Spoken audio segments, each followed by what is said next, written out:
Yang ini ngaku Imam Mahdi, yang itu ngaku Imam Mahdi, yang ini ngaku Satrio Paningit, yang itu ngaku Satrio Paningit. Bingung, umat ini bingung mana yang benar. Selagi kita masih bermain-main saja di dalam dunia ini, selagi kita masih menjadi budak-budaknya iblis dan setan, selama kita masih jadi rasul-rasulnya setan, selama kita masih menjadi utusan-utusan setan, selama kita menjadi satrio paningitnya setan, selama kita menjadi al-mahdinya setan, maka selamanya kita buta dan tuli kepada kebenaran Tuhan ini. Jadi memang di dalam paparan uripe Allah ini penuh dengan kontradiksi. Ada yang menerima, ada yang menolak. Menerima dan menolak itulah kesempurnaan Tuhan dalam penciptaannya. Bagi saya enjoy saja, karena ilmu bukan ilmu saya. Bagaimana mungkin saya punya ilmu sementara hakikat Abdul Halimnya ini mati, tak ada tanpa Tuhannya? Bagaimana manusia punya ilmu? Selagi manusia punya ilmu, selagi manusia punya amal, selagi manusia merasa pintar dan merasa cerdas di dalam hatinya, maka selamanya masih jadi satrio pandingitnya iblis dan setan. Jadi pandanglah, jadi berkacalah pada kaca diri masing-masing. Jangan melihat yang lainnya. Ku anfusakum, jagalah dirimu, lihatlah dirimu saja. Jangan memandang, jangan melihat orang lain, agar dirimu selamat. Ku anfusakum wa ahlikum naro. Bila kita bisa menyelamatkan diri, bila kita bisa menjaga diri, maka akan terjaga seluruh umat manusia. Maka kita akan bisa menyelamatkan manusia dari api-api neraka. Ku anfusakum wa ahlikum naro. Jadi kembali kepada ayat innama bu'aitu liutamima makarimal akhlak. Nabi Muhammad itulah hakikat sejati satrio paningit. Jadi bangkitkan Muhammadur Rasulullah yang selama ini masih terkubur di dalam dada setiap manusia.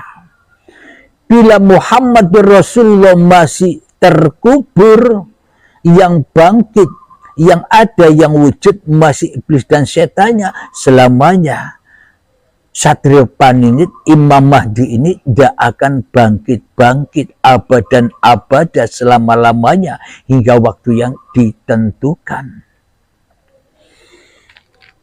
Jadi kalau kita masih membayang-bayangkan satrio paningit, Ratu Adil, Imam Mahdi itu yang masih di luar itu, semuanya serba salah semua.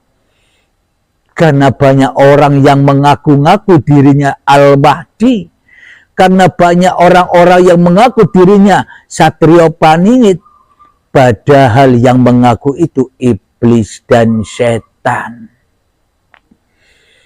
Jadi kalau hakikat sejati satrio paningit, hakikat sejati Imam Mahdi itu tak bisa mengaku-ngakui bahwa dirinya Imam Mahdi, tak bisa mengaku-ngakui bahwa dirinya satrio paningit. Kenapa? Karena mereka sudah di dalam genggaman Allah, karena mereka sudah digerakkan Allah, karena mereka sudah kembali kepada rahmatullah di dalam kematian dirinya, maka nyatalah hidup Tuhannya pada dirinya yang menyeru kembali kepada Tuhannya, kepada umat manusia. Jadi bangkitkanlah satrio paningit, bangkitkanlah Al-Mahdi, bangkitkanlah Rasul-Rasulmu, bangkitkanlah Muhammad Rasulullah yang selama ini terpendam, tersembunyi di dalam setiap dada-dadamu, agar bangkit untuk memerangi angkara murka, bangkit untuk memerangi kedolimanmu, bangkit untuk memerangi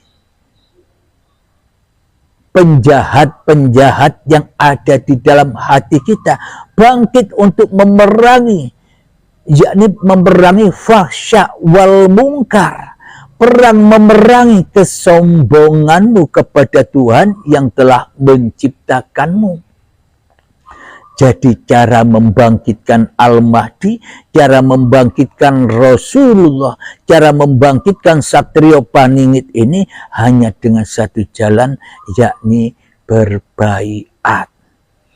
Tanpa baiat, tanpa guru pembimbing, akhirnya ya tetap jadi iblis dan setan. Kenapa? Karena hawa nafsunya masih merasa bisa, hawa nafsunya masih merasa paham, karena dirinya masih ada.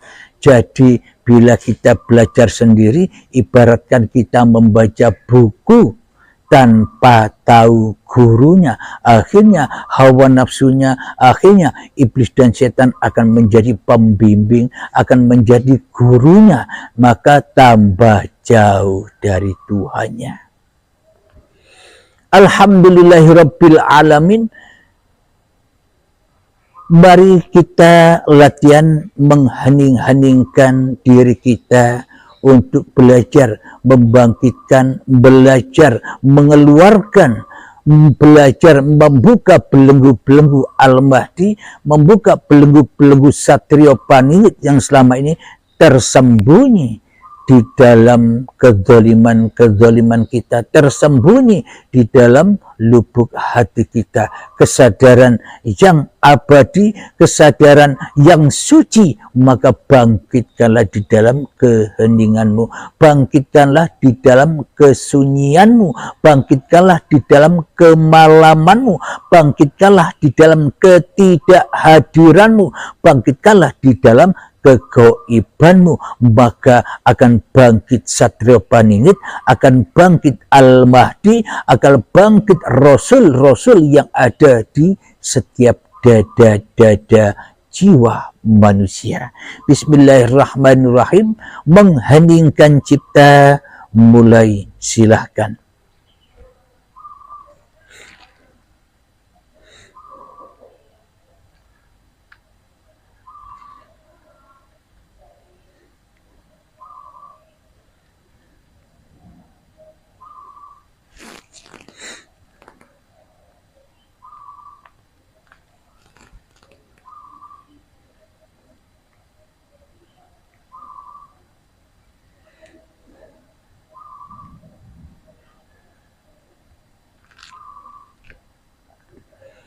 Alhamdulillahirabbil alamin. Mengheningkan cipta, selesai.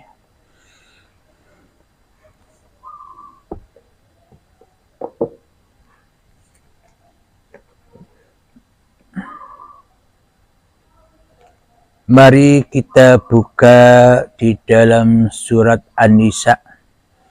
Semoga paparan di depan akan membangkitkan kita, terkhususnya diri saya, membangkitkan kesadaran-kesadaran kita bahwa selama ini kitalah Satrio Paningit itu, kitalah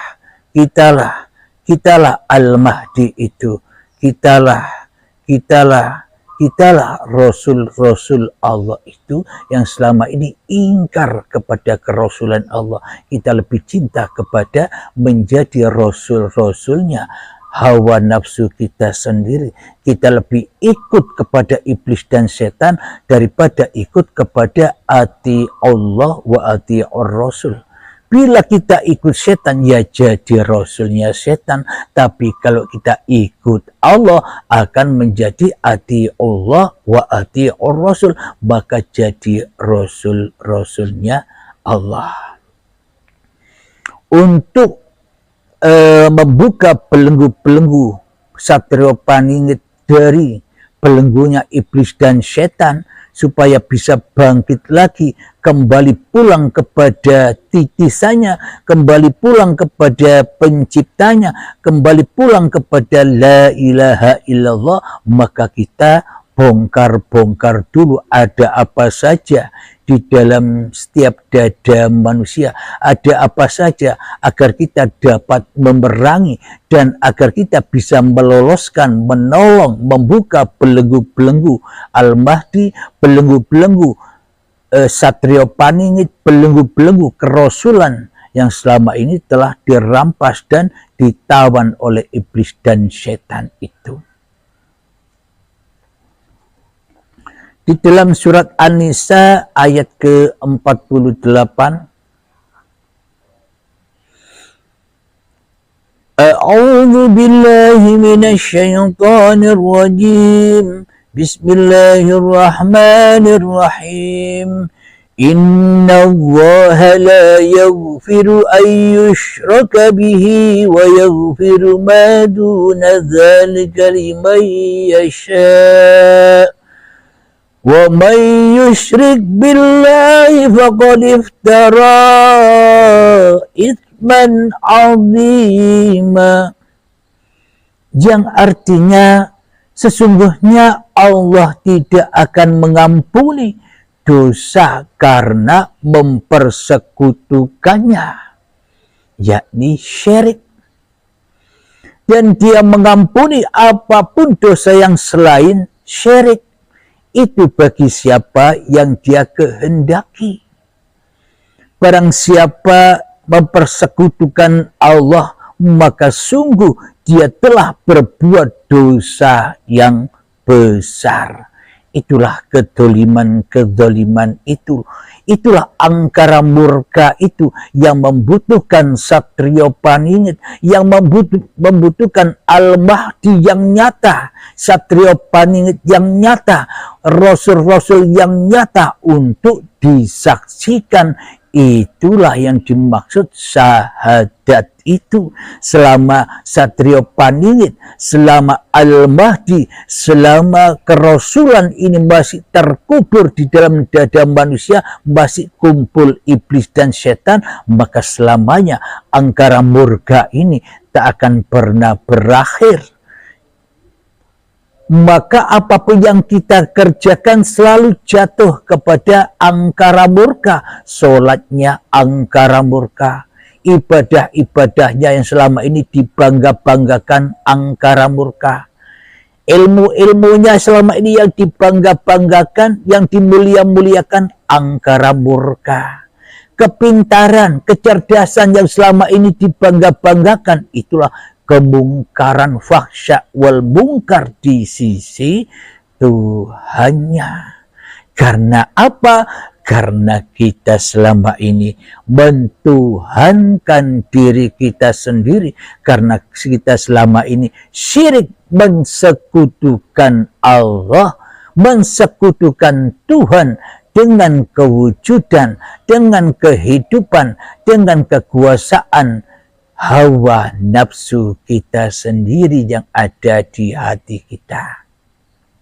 Jadi intinya ketika kita masih merasa ada, ketika Allahnya masih tak ada, Allahnya gaib, maka itulah Dajjal, setan, iblis, yakni kaum jahiliyah yang harus kita berantas, yang harus kita perangi dengan jihad fisabilillah, menyeru kepada jalan Allah. Bagaimana mungkin kita bisa menyeru manusia sedangkan kita sendiri masih terkubur di dalam singgasananya iblis dan setan? Bagaimana mungkin kita mengingatkan manusia sementara diri kita masih menjadi Tuhan di dalam dada kita? Bagaimana mungkin kita bisa menyeru manusia untuk kembali kepada jalan Tuhannya sementara kita di dalam hati kita lebih wujud keberadaannya daripada wujud Tuhannya di hatinya? Alhamdulillahirabbil alamin.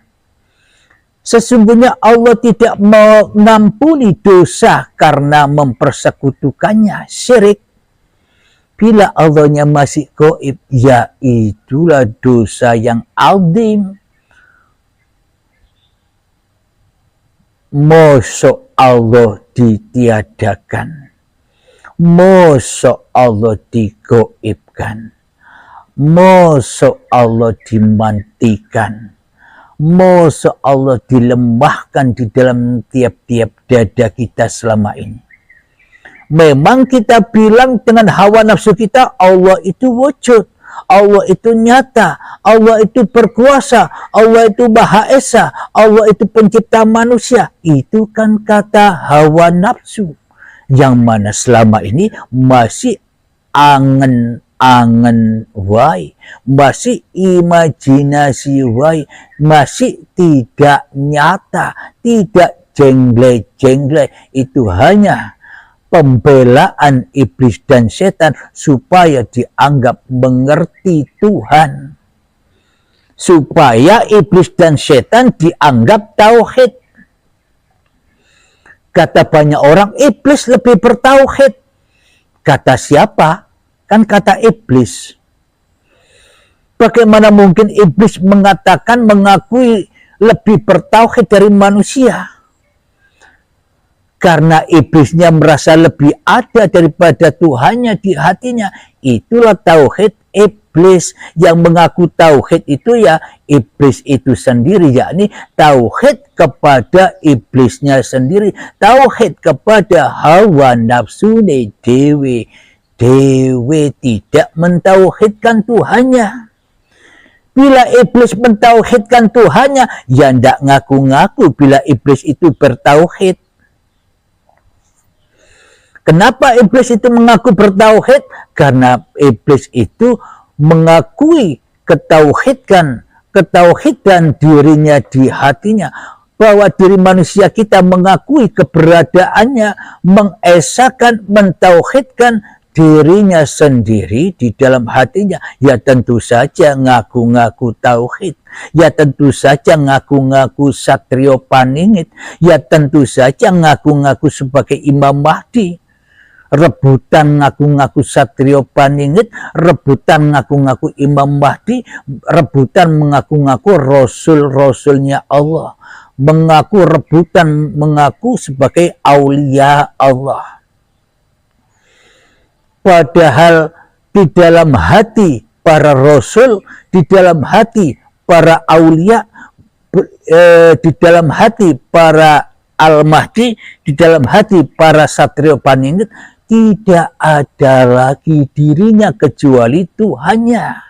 Maka bagaimana mungkin ngaku-ngaku sebagai Rasul, ngaku-ngaku sebagai aulia, ngaku-ngaku sebagai Satrio Paningit, ngaku-ngaku sebagai Al-Mahdi, bila bukan iblis dan setan yang mengaku-ngaku itu semua. Di dalam Al-Quran, Nabi Muhammad tidak mengaku sebagai Rasulullah, tapi Allah yang mengutus, yang dawuh kepada Nabi Muhammad, kau sebagai utusanku. Selama ini kan kita pun tidak menyangka, tidak menyadari bahwa kita pun juga utusan-utusan Allah. Selalu dikerentekkan Allah, selalu dikerentekkan hidup. Bila kita tak ada hidup, apa ada kerentek, apa ada kemauan, apa ada keinginan tanpa uripe Allah. Jadi dengan uripe Allah itulah semua ada, kerentek, kemauan, keinginan itu semua ada. Asal kita bisa pulang kepada Allah, semuanya ya selamat. Tapi kalau kita tidak bisa pulang kepada Allah, ya selamanya tersesat. Tergantung Imam Mahdinya, tergantung Satrio Paningitnya, tergantung Rasulnya yang ada di dalam dadanya ini sudah dibangkitkan apa belum. Itu yang menjadi tolak ukur kita ini selamat atau tersesat dari jalan Tuhannya.